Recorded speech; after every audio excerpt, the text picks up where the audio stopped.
बहुत सारे चैलेंजेस आए, घर से मना हुआ, दोस्तों से मना हुआ, रिश्तेदारों से मना हुआ, लेकिन बार बार मीटिंग ट्रेनिंग में आने से एक फायदा हुआ कि मन में ठान लिया कि इसके अलावा दूसरा ऑप्शन क्या है।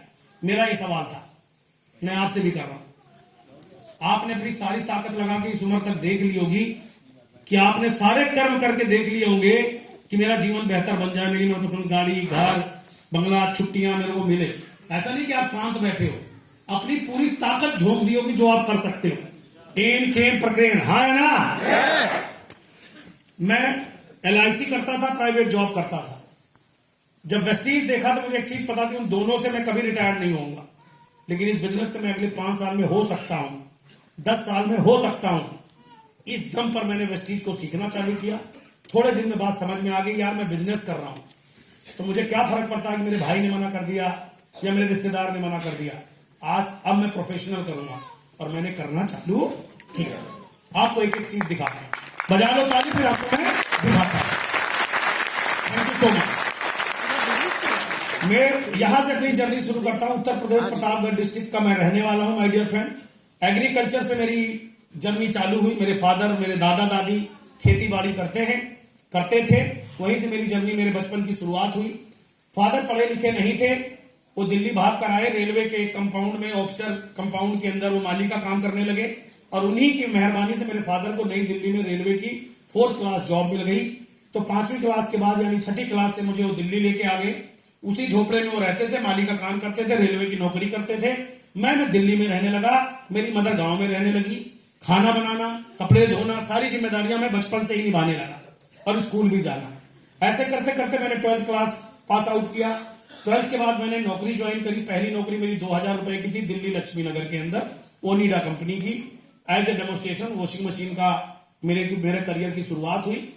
और 2000 रुपए जब मैं कमाने लगा तो मुझे पैसों की अहमियत का भी पता चलने लगा कि यार 10-12 घंटे काम करा के 2000 रुपए महीने के मिलते हैं, तो पैसा कमाना इतना आसान नहीं है। ये दिमाग में बैठ गया।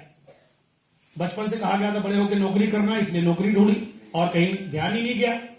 नौकरी मिल गई। क्या अच्छी क्या खराब, तनख्वाह मिलने से मतलब होता है, हाँ है ना। नौकरी का मतलब ही अच्छी नहीं होता, चाहे नौकरी कैसी भी, अच्छी कैसे हो सकती है। हेलो, इतनी जवाबदेही होती है। तो यहां से मेरी जर्नी शुरू हुई। ग्रेजुएशन और नौकरी में साथ साथ करता रहा। फर्स्ट ईयर में ही मेरी शादी हो गई, जिम्मेदारियां और बढ़ गई, घर रहने को नहीं, पैसे थे नहीं। धीरे धीरे जिंदगी और आगे चलने लगी तो मैं नौकरियां बदल बदल के बहुत सारी तमाम नौकरियां बदली। मैंने एक परमानेंट जॉब भी मुझे मिली, मैं उसमें परमानेंट हुआ, बट तनख्वाह कम थी। एक प्राइवेट कंपनी से मुझे ऑफर आया, वहां से डबल तनख्वाह मिल रही थी। मैंने परमानेंट छोड़ के प्राइवेट पकड़ ली। इस बात को लेकर मेरे पापा बहुत नाराज हुए।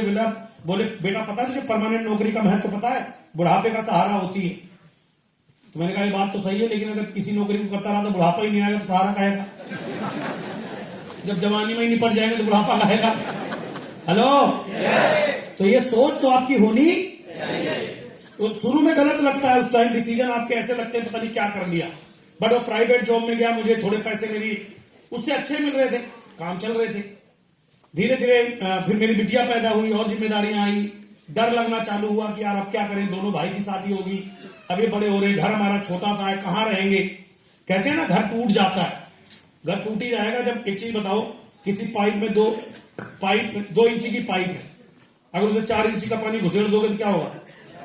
तो बाप ने घर बना रखा है 12 बाई 15 का, 3 भाई हैं, कल को शादी होगी तो क्या होगा, घर टूट, बंटवारा, उसका क्या बांटोगे। हाँ, ये हम सब ने सीखा है, बाप की दौलत में सबका बंटवारा होता है। अरे बाप के पास इतनी दौलत भी दो कि बांट सके।